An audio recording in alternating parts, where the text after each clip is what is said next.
마태복음 2장 7에서 23절 유대인 왕의 고난이라는 말씀의 제목으로 함께 은혜의 말씀을 나누고자 합니다.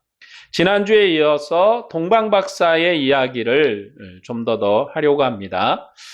헤롯은 대제사장과 백성의 서기관들을 소집해서 그리스도의 출생지에 대해서 동방박사에게 알려주었어요. 헤롯 왕은 훌륭한 정치인입니다. 그가 훌륭하다는 것은 좋다라는 표현이 아니에요. 그는 노련하고 간사하며 백성의 평판에 민감한 정치인이에요. 그래서 헤롯은 그리스도를 죽이려고 군대를 보내는 대신에 그리스도를 경배하려고 찾아가는 동방박사들을 앞서 보냈어요. 유대 왕이 태어났다는 이 소식은 헤롯에게는 굉장한 큰 도전이었을 것입니다.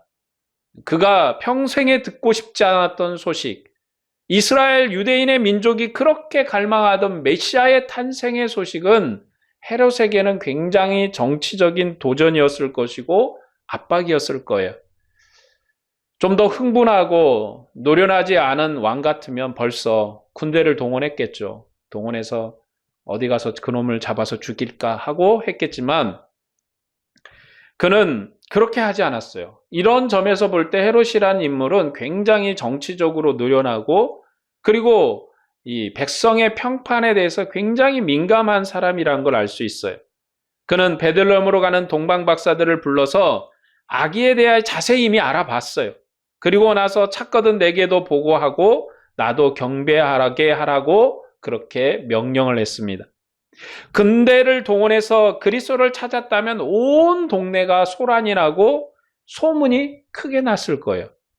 그러니까 군대를 동원하면 베들레헴 사람들도 소동을 하고 베들레헴뿐만 아니라 여러 이스라엘 지역이 메시아가 태어났대.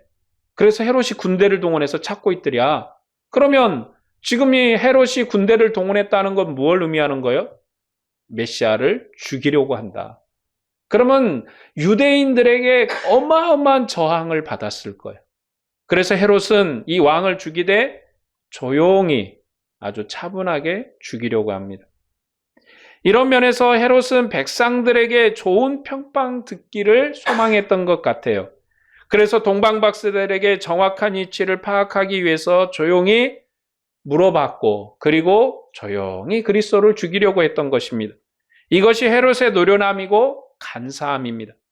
그리스도를 핍박하는데 뭔가 대단하게 막 부산하고 소란스럽게 하는 게 아니라 조용히 그리스도를 죽이려고 했어요. 그리스도께 경배하려고 베들레헴으로 가는 박사들 앞에 동방에서 보았던 그 별이 문득 나타나 인도에 가다가 아기가 있는 집 위에 머물러 섰습니다. 이 별의 정체가 무엇인지 천문학적으로 우리는 이해할 필요가 없어요. 간혹 이 별이 뭔가 해가지고 2000년 전에 시간으로 돌려서 그 당시에 이렇게 별이 이렇게 빛나는 가장 빛났던 별을 찾아내고 그러는 이야기를 또 하는 천문학자들도 있고 여러 이야기가 있지만 그런 천문학적 지식이 없어도 성경을 우리가 온전히 이해하는데 아무런 거리낌이 없습니다.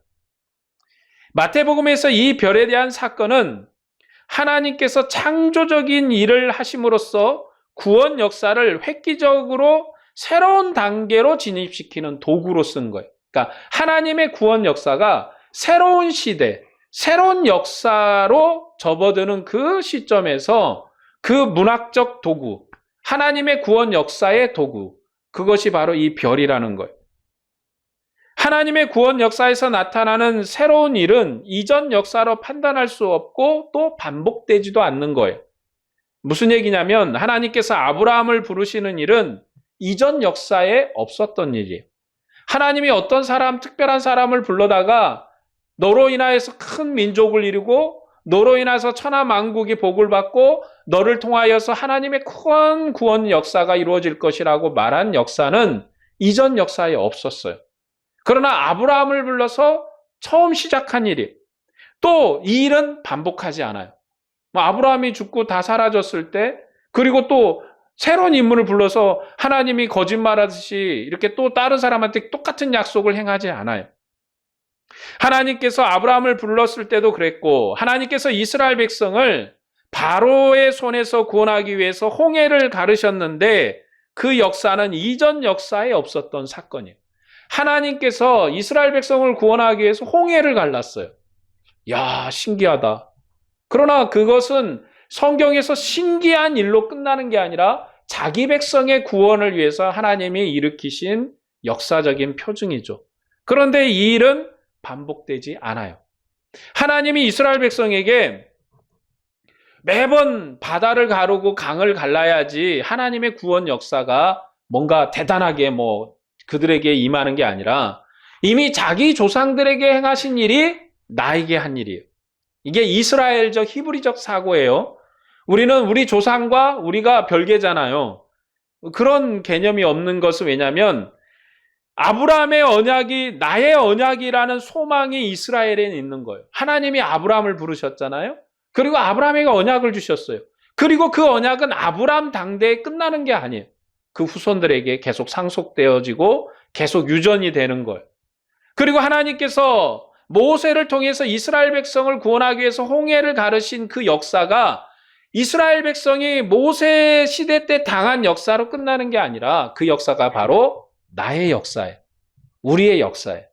그래서 하나님의 구원이 이스라엘을 홍해 바닷가에서 구원하신 그 구원이 그 당시의 이스라엘의 구원으로 끝나는 것이 아니라 오늘 여전히 하나님이 우리를 구원하신다. 하나님이 여전히 우리를 인도하신다. 이 고백의 근거가 뭐냐? 바로 우리의 조상을 홍해 앞바다에서 구원하신 그 사건이 우리의 고백이에요. 그러니까 홍해가 갈라진 사건을 과학적으로 또 이게 증명하고 증빙한다고 해서 의미가 없어요. 그걸 알아낸다고 해서 큰 의미가 없는 거는 하나님이 홍해를 가르신 사건은 하나님이 이스라엘 백성을 구원하시는 표징이었고 그것은 이스라엘에게 주시는 영원한 증표예요. 뿐만 아니라 하나님께서 그의 아들을 보내셔서 십자가의 죽임을 당하게 하시고 우리를 구원하신 사건은 이전 역사에 없었던 사건이에요. 어떤 특별한 한 사람이 자기 백성의 죄를 감당하고 죽는 일은 이스라엘의 율법 아래서 없었던 사건이에요. 한 번도 일어나지 않았던 사건이고 그리고 예수님의 이 십자가의 사건은 뭐예요? 다시 반복하지 않아요. 여러분, 예수님이 매번 십자가에 죽으셔야 우리를 구원하신가요? 그 단 한 번의 사건이 우리를 구원해요. 그 단번의 사건이 우리에게 구원의 증표가 돼요. 십자가가 매번 반복되고 매번 십자가의 주님을 달아야 되는 게 아니라 주님은 단 한 번의 사건으로 우리를 구원하십니다. 그러니까 이 동방박사의 별도 이 별이 천문학적으로 어떤 의미를 가질까? 이 별이 어떻게 나타난 별이고 어떤 해성인가라는 것을 우리가 과학적으로 세밀하게 이렇게 밝히지 않아도 우리가 성경을 이해하는데 아무런 거리낌이 없다는 건 뭐냐면 성경은 그 사건을 통해서 하나님의 구원 역사의 새로운 단계로 성장시키는, 새로운 단계로 진입케 하는 은혜의 도구인 것. 그 별로 말미암아 구원 역사가 하나님의 구원하심이 이스라엘에게 알려졌고 이방인에게 알려졌잖아요. 왜냐하면 동방박사가 이스라엘 땅에 뭘 보고 찾아왔어요? 별을 보고 찾아왔잖아요. 별을 천문학자들인데 이 사람들이 별을 막 관찰하다 보니까 그 전에 알지 못했던 신비한 별을 발견했어요. 그래서 그 별을 따라와 봤더니 이렇게 되었더라. 그래서 이제 이 별의 역할은 하나님의 구원 역사가 유대인에게뿐만 아니라 이방인에게까지도 큰 역사로 미치는 그러한 의미로 이루어져 가는 과정의 설명인 것이지 이것이 우리에게 어떤 이 과학적인 것으로 증명돼야지만 되는 건 아니에요. 이 별이 오늘 밤에 우리에게 나타난다고 그것이 무슨 의미가 있을까요? 그냥 하늘에 반짝이는 그냥 별에 불과하죠. 홍해를 갈랐던 사건이 오늘 우리에게 나타나서 한강이 갈라진다고 그것이 우리에게 무슨 의미가 있을까요? 아무 의미 없어요. 아무 의미가 없어요. 단지 신기한 사건이 하나 발생한 것뿐이지. 우리에게 성경의 이 사건들은요, 우리를 구원하시는 그 역사와 관련이 있기 때문에 의미가 있고 영광스러운 거예요. 동방박사들, 여러분, 그들의 지식이 뛰어나고 훌륭하다는 게 우리에게 아무 의미가 없어요. 그러나 우리에게 의미 있는 것은 우리를 구원하신 사건과 연관이 됐기 때문에. 우리의 인생도 마찬가지입니다. 오늘이 오늘 같고 내일이 또 오늘 같은 삶을 우리가 계속 살아가면서 여러분이 기억하는 한 사건이 있을 거예요. 그 사건이 왜 중요하냐? 하나님과 우리 사이의 관계에 중요한 사건이기 때문에. 하나님을 만나는 사건, 하나님을 영접하는 사건, 이런 사건이 다른 사람에게는 별 중요한 사건이 아니겠지만 우리에게는, 나에게는 중요한 사건이 되는 게 하나님을 대면한 사건이니까. 저도 그런 날들이 있습니다. 저도 제가 중학교, 이제 초등학교 때 세례를 달라고 목사님한테 찾아갔더니 세례를 안 준대요. 그러니까 국민학교 때 세례를 안 준대요. 그래서 왜 세례를 안 주냐니까 나이가 먹어야 준다 그러더라고. 그래서 언제 나이 되면 주십니까? 그랬더니 너 중학교는 가야 주겠다. 그래서 내가 중학생이 되자마자 또 찾아갔어요. 그래가지고 세례를 주세요. 그랬더니 왜 그때 당시에 그 세례 받는 게 그렇게 부러웠어요. 어렸을 때 그런 생각이 들었던, 세례 받는 게 그렇게 부러웠어요. 뭐 왜 부러웠는지 모르겠어요. 하여튼 부러웠어요. 그래가지고 중학생이 될 때 찾아갔더니 중학생이 되고 나서 그때 이제 부활절날 세례를 받았어요. 중학생이 된 그 해 부활절날. 그게 가장 빠른 세례식이었어요. 그 당시에. 그래가지고 그날 이제 세례를 받았는데, 여러분, 그 사건이 저에게는 굉장히 소중한 일이에요. 왜냐하면 우리의 인생에서 많은 일들이 있어요. 성경이나 우리가 믿음 생활에서 소중한 일은 하나님의 구원 역사와 관계되는 것들이에요. 그러니까 성경에서도 어떤 사건들이 나타나는데 그것이 우리에게 기억되어지고 우리가 또 기념하는 것은 우리와 관련이 있기 때문이다. 그래서 이 사건으로 말미암아 이스라엘 백성은 하나님의 구원 역사의 새로운 단계, 그런데 이스라엘 백성뿐만 아니라 만국의 여러 민족, 이방 민족까지도 새로운 구원 역사에 진입하는 역사로 들어서는 거예요. 그러니까 하나님의 구원 역사는요, 성장하고 발전해요. 항상 머물러 있지 않아요. 우리가 생각할 때 하나님 우리를 구원하시잖아요. 그러면 옛날 구원이나 지금 구원이나 똑같을 것 같은데 그렇지 않아요. 여러분, 우리가 믿음 생활도요, 성장해 가야 돼요. 10년 전에 하나님을 알던 모습하고 지금의 모습, 그리고 앞으로 하나님을 알아가야 할 모습이 달라져야 돼요. 어린아이가 어머니를 아는, 아버지를 아는 것 같고 성장해서 부모를 아는 것하고 머리가 흰머리가 나서 부모를 아는 게 달라요. 분명히 다르시죠? 어렸을 때 아는 것과 그리고 청년 때 알던 것과 그리고 이제 조금 나이가 들어서 30, 40대 알던 것과 이제 50대가 되고 60대가 됐을 때 부모를 아는 게 다르더라고요. 조금씩 달라요. 그런 것처럼 우리가 하나님의 역사를 공부하고 하나님과 함께 동행하면서 성경을 읽고 성경을 우리가 이해해 가면서 하나님을 아는 것이 발전해야 돼요. 진보가 있어야 된다고. 그냥 그 자리에 머물러 있고 그 자리에 멈춰 있으면 안 돼. 그래서 성경을 우리가 매번 듣고 주일마다 똑같은 설교 또 비슷한 얘기를 계속 반복해서 하는 이유가 여러분 이 말씀을 듣고 발전해야 돼요. 과거에 그대로 머물러 있으면 안 된다. 그래서 성경의 사건은 하나님의 구원 역사와 관련되어 있기 때문에 영광스러운 사건이고 우리가 꼭 기억해야 될 사건이다. 동방박사들은 아기와 그 어머니 마리아가 함께 있는 것을 보고 아기께 경배를 했습니다. 동방박사들이 아기께 경배하는 장면에서 아기와 그 어머니라고 말을 해요. 그럼 여기에 누가 빠졌습니까? 요셉이 빠져 있잖아요. 왜냐하면 동방박사들이 경배를 받은 이 동방박사들이 경배한 아기는 요셉의 아들이 아니라 마리아의 태를 통해서 성령의 능력으로 나신 그리스도이심을 강조하려는 문맥이에요. 그러니까 성경의 이 문맥들은요, 그냥 생각 없이 기록된 것이 아니라 여기에 보면 요셉의 역할이 하나도 없어요. 마태복음에서는. 어떤 역할을 했는가.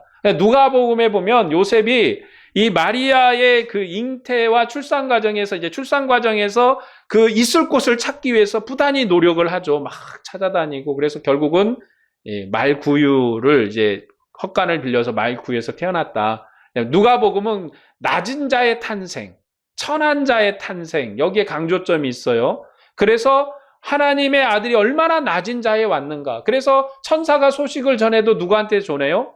왕궁에 있는 귀족들에게 전한 것이 아니라 낮은 자, 저 목동들에게 하나님의 구원의 복음을 전했다. 왜냐하면 예수님은 낮은 자의 친구예요. 우리 같이 없는 자의 친구예요. 그게 누가복음의 강조점이지만 마태복음은요, 예수님은 왕이세요. 귀족이세요. 그러니까 경배를 받아도 누가 와서 경배를 해요? 동방의 박사들 같은, 이 사람들이, 여러분, 동방에서 온 박사들이 천하고 천한 그러한 서민들이었을까요? 왕궁에서 활동하던 사람들이었을 거예요. 왕궁에서 왕을 자문하던 사람들이에요. 굉장히 지위도 있고 역량도 있고 역할도 있고. 그래서 여러분 우리가 지금 저기 그 대통령 만나겠다고 대통령실 딱 가면 여러분 만나줄까요? 아마 못 만날걸요? 아마가 아니라 거의 못 볼걸요? 예. 그런데 여러분 그 미국에서 빌 게이츠나 일론 머스크 같은 사람이 딱 한국에 와서 대통령실에 이제 연락을 해서 내가 대통령을 만나고 싶다. 만나고 싶다라는 소식을 전하면 버선발로 뛰어나올 거예요. 왜요? 그 사람이 한국에다 뭘 투자할 줄 알아서. 그쵸? 여러분, 이 마이크로소프트사가 한국보다도 1년 그 가지고 있는 재산이 1년 우리가 전 이 국가를 돌리는 예산보다도 더 많은 소득을 내는 큰 회사잖아요. 그러니까 우리나라보다 더 큰 회사라고요. 그러니까 우리나라 소득보다 더 많은 회사의 사장이 와가지고 또 일론 머스크 같은 이런 회장이 와가지고 사장이나 회장들이 와서 대통령을 만나고 싶습니다. 그러면 안 만나줄 이유가 없잖아요.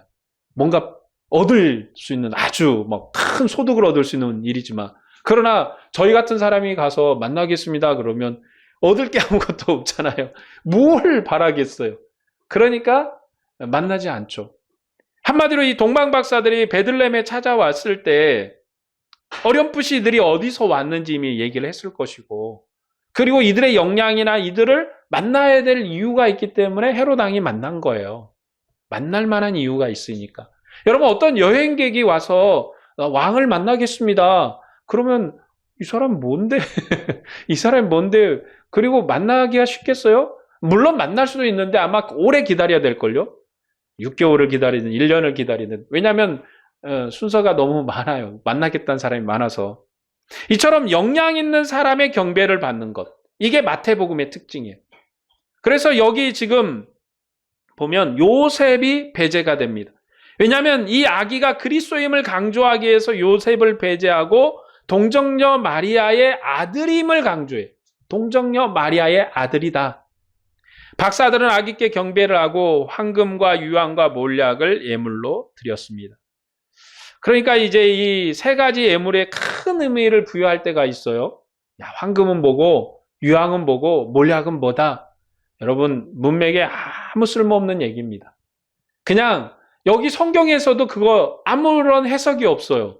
그냥 줬다. 여기의 핵심은 뭐냐면 타국가에 굉장히 왕을 조문하는 그 어마어마한 사람들이 왔는데 와서 그냥 아무것도 드리지 않은 것이 아니라 황금과 유황과 몰약을 드려서 이게 뭡니까?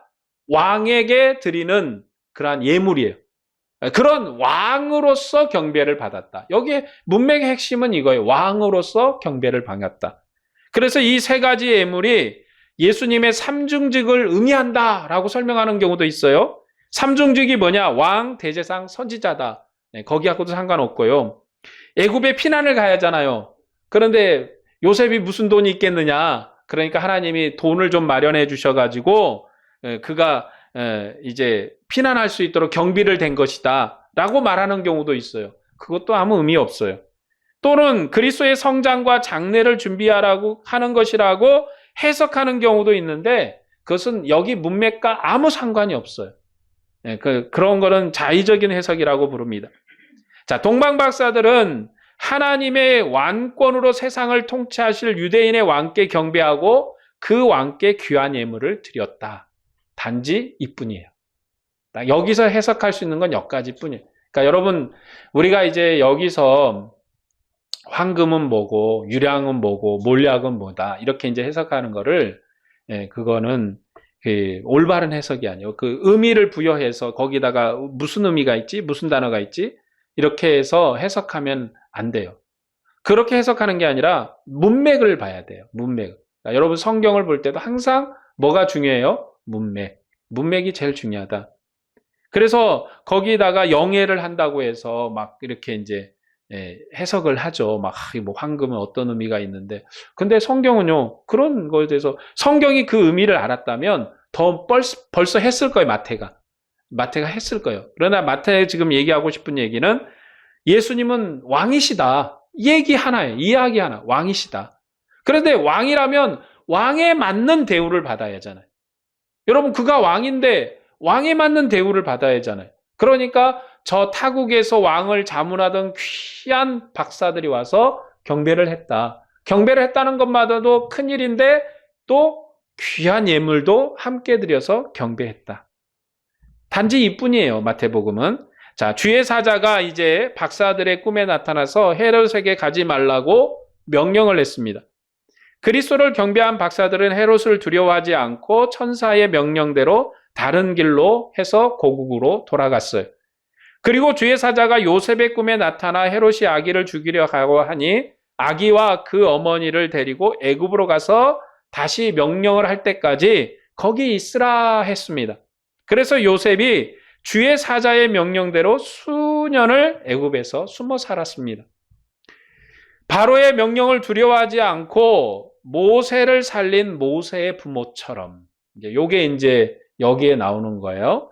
박사들과 요셉은 아기 그리스도를 죽이려는 헤롯을 두려워하지 않고 천사의 명령대로 행했습니다. 이런 장면들이 마태복음에 가지는 특징인데, 이것은 왜냐하면 출애굽기의 리모델링의 형식을 따르기 때문에 그래요. 여러분이 마태복음을 계속 읽으면서 생각할 성경이 바로 출애굽기예요. 그리고 여러 언약과 선지자의 글이에요. 가장 큰 틀은요, 출애굽기예요. 바로가 이제 이스라엘 백성의 인구를 줄이려고 했잖아요. 사람이 너무 많아. 이거 나도 그냥 힘들게 일을 시켰더니 또 낳고 계속 낳아. 그래서 이제 어떻게 했냐면 아들을 죽여라. 이제 태어난 아들을 죽여라. 그런데 모세의 부모가 아이가 태어났는데 너무 예쁘고 너무 좋은 거야. 그래서 아이를 몰래 감춰 숨겨서 키웠잖아요. 바로를 두려워하지 않냐고. 그런 것처럼 이 예수 그리스도의 어머니 요셉 그리고 이 부모들도 이 아이를 헤롯의 그 두려움을 극복하고 헤롯의 무서움을 극복하고 이 아이를 숨겨서 키웠다라는 이 형태를 그대로 따라갑니다. 마태복음은 출애굽기 형식을 따라가면서 신명기와 여러 선지자의 언약을 성취하는 이야기예요.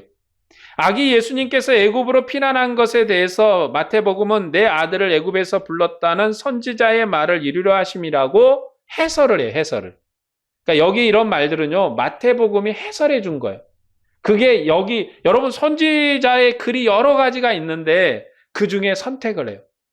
특별히 이제 예수님이 죽었을 때 여러 군중들이 이 말 저 말 했었지 않았겠어요?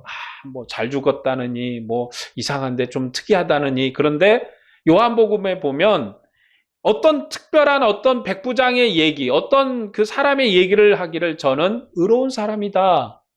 그 사람이 얘기했다는 거예요. 의로운 사람이다. 근데 거기에 군중이 수백 명이 있었어요. 이 말 했고 저 말 했지 않겠어요? 그 중에 수백 명의 사람 중에 한 사람의 말을 요한복음에서 보면 요한이 딱 갖다가 얘기를 해요. 그게 뭐냐면 요한이 하고 싶은 얘기예요. 요한이 하고 싶은 얘기. 오늘 이 마태복음에서 애굽으로 피난한 것에 대해서 마태복음 뭐라고 하냐면 내 아들을 애굽에서 불렀다는 선지자의 말을 이루려 한다는 그 말을 해설을 해요. 이 말을 해설하는 이유는 마태복음이 하고 싶은 얘기고 마태가 하고 싶은 얘기예요. 자, 이건 뭐냐면 호세아 성경을 인용한 건데 호세아 11장 1절의 말씀이에요. 이스라엘이 어렸을 때 내가 사랑하여 내 아들을 애굽에서 불러냈거늘. 이 얘기가 뭐냐면 이스라엘이 어렸을 때라고 하면 이스라엘 백성이 막 태동할 때 애굽에 있을 때예요. 애굽에 있을 때 어린아이의 시절이에요. 그때 내가 사랑해서 이스라엘을 사랑해서 내 아들을 이스라엘을 내 아들이라고 칭한 거예요. 애굽에서 불러냈다. 이 얘기예요. 이 내용은 선지자들이 이스라엘을 부를수록 그들이 우상 앞에서 분향하고 있을 때 이야기예요. 과거를 회상한 거예요. 지금 호세아가 너희들 우상 숭배하지 마. 하나님만 섬겨야 돼. 라는 얘기를 계속 하는데도 이스라엘은 그렇게 하나님을 계속 떠나는 범죄의 삶을 사는 거예요. 그때 하나님이 너희가 어렸을 때 너희를 사랑했어. 어마어마하게 사랑한 거야. 라는 얘기를 하는 거예요.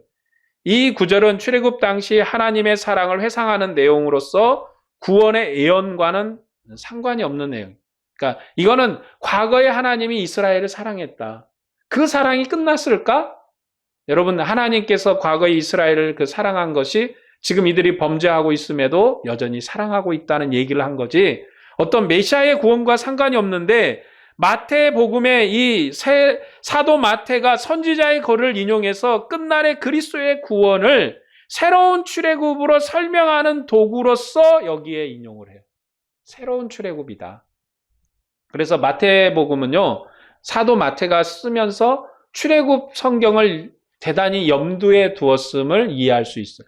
굳이 이 호세아의 성경은 사실 하나님께서 이스라엘 백성을 출애굽할 때 내가 그들을 사랑했다, 어린아이 같은 그들을 사랑했다는 얘기인데, 이 이야기를 마태가 여기서 새롭게 해석을 해요. 사도 마태가 새롭게 해석합니다. 그러면 우리는 이제 구약의 호세아의 얘기를 들어야 됩니까? 마태의 얘기를 들어야 됩니까? 우리는 이제 사도 마태가 해석해 준 이야기를 들어야 돼요. 호세아의 이야기를 듣는 게 아니라 호세아 성경을 사도가 해석을 했어요. 어떤 관점으로 해석을 했을까요? 그리스도의 구원 역사가 완성된, 이미 마태가 마태복음을 기록할 때 이미 예수님이 죽으시고 부활하시고 하늘로 승천하시고 후에 기록을 했거든요. 후에 기록을 했어요. 이미 모든 것을 목격한 사람, 모든 것을 경험한 사도가 이걸 썼거든요. 그러면 사도가 이렇게 해석한 거예요. 예수님께서 애굽에 가셨다가 다시 나온 건 새로운 출애굽이야. 새로운 구원 역사야. 새로운 은혜의 역사가 시작되는 거야 라고 해석을 한 거예요.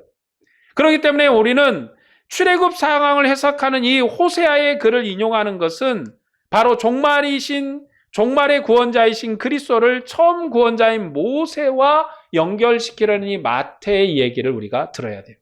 이제 우리는 호세아의 내용을 마태가 해석해 준 대로 이해를 해야 돼요. 그러니까 여러분 무슨 얘기인지 잘 이해가 되실지 모르겠지만, 구약 성경을 이제 우리가 읽을 때 구약 성경을 그대로 인용하면 안 된다는 얘기예요. 예수님께서 이처럼 왕이신데 스스로 낮아지시고, 왕이신데 많은 고난과 환난을 당하시고, 마태복음은 예수님의 고난이 어디서부터라고 설명합니까? 태어나는 순간부터 이미 고난을 받으셨다라고 설명을 해요. 왜냐하면 그가 우리를 위해서 얼마나 많은 수고와 노력과 고통의 그 시간을 거쳐서 우리를 구원하셨는가를 설명하려고 하는 게 사도 마태의 의지이고 의도예요. 예수님은 태어나는 순간부터 왕이시고 고귀한 분이셨지만 스스로 낮아짐으로 인해서 헤롯에게 죽임을 당할 뻔했고, 애굽으로 도망을 가셔야 됐고, 그리고 그가 돌아왔을 때도 헤롯의 아들이 왕이 되어서 저 천하고 낮은 나사렛에 가서 숨어 살아야 됐고, 이런 얘기를 하는 것은 그 주님이 우리를 얼마나 사랑했는가, 끔찍이도 사랑해서 포기할 만한데 포기하지 아니하고 우리를 끝까지 사랑하셨음을 얘기하려고 하는 거예요. 왜냐하면 이만한 수고를 한 일이 없거든요. 하나님이 이전에 모세를 살려서 그에게 큰 은혜를 베풀어서 그를 구원하신 것처럼 예수 그리스도는 자기 스스로가 낮아지시고 자기 스스로가 고난의 길을 걸으시고 자기 스스로가 인내하시고 구원의 역사를 완성하셨다. 이전 역사에 없었던 새로운 구원이, 이것이 우리가 받은 구원입니다. 모세는요, 자기가 그러려고 한 게 아니라 하나님이 그렇게 보호하시고 하나님이 그렇게 인도하시고 하나님이 그렇게 그를 존귀케 하셨어요. 그러니까 예수님은 그런 것이 아니라 스스로가 낮아지셨고 스스로가 고난의 길을 선택하셨고 스스로가 저 낮은 나사렛에 사심으로 천한 자로 그렇게 대우를 받으셨어요. 왜요? 우리를 구원하기 위해서, 우리에게 생명을 주기 위해서 그러하셨다. 사도 마태가 우리에게 얘기하는 이야기입니다. 그러므로 우리가 받은 이 구원, 우리가 받은 이 생명은 영원한 구원의 생명이고, 우리가 주님 앞에 감사하지 않을 수 없고 주님을 사랑하지 아니할 수 없고 주님께 경배하지 아니할 수 없는 구원임을 설명합니다. 그렇기 때문에 여러분, 우리가 하나님을 더 사랑하고 하나님의 은혜로 주님을 온전히 고백하는 우리가 되기를 소망합니다. 이것이 우리에게 설명하는 구원의 놀라운 역사예요. 오늘 여기서 우리가 말씀을 정리하려고 합니다. 정말 여러분들이 하나님을 사랑하고 주님을 감사함으로 기뻐하고 주 앞에 영광 돌리는 믿음으로 살아가기를 주의 이름으로 축복합니다. 기도하겠습니다.